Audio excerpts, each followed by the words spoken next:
আচ্ছা কনসে আল্লাহ বড় না মানুষ বড়? ধরো গাদা, তুই কার হাতে কার জোড়া দেশ? কুড়ায় আল্লাহ আর কুড়ায় মানুষ। যেটা কবার কইছে ওইটা কন। আল্লাহ বড় না মানুষ বড়? আল্লাহই তো বড়। আল্লাহ বড়, তাহলে আল্লাহর কথা না হই না মানুষের কথা শুনেন কে?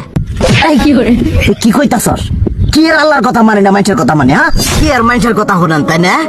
আমনে যে ওইদিনকে ডায়াবেটিসের রোগ নিয়ে যে হাসপাতালে গেলেন, ডাক্তার আপনার কত কিছু খাবার না করলো, সব কিছু না খাই এখন চলতেছেন।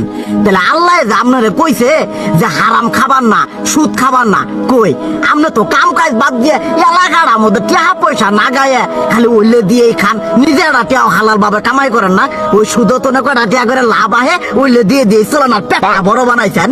শুনেন একটা কথা কই, হারামের কোনোদিন আরাম নাই।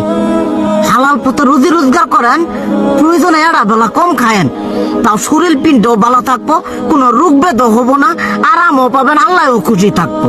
তুই আমার এইভাবে বুঝাবি আগে কইলি না কে?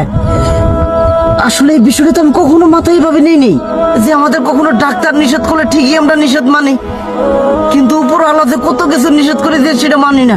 আর এই যে হারাম পথে টিয়া পয়সা কামাই করতেছেন, শরীরের মধ্যে দুনিয়া রোগ বেত হয়েছে, দেখা যাইতেছে যা টিয়া হারাম পথে কামাই করতেছেন তার তো বেশি টিয়া মনে করেন জ্বলেই যাইতেছে গা বেশি। আজকের পর থেকে আমি আর এই হারাম সুদ খামো না, আমি হালাল পথে চলবো, হালাল টাকা পয়সা ইনকাম করবো। এতে করে যদি একবেলা কমও খাইতে হয় তবুও খামো, তবু আমি আর এই হারাম পথে চলবো না। আচ্ছা ঠিক আছে।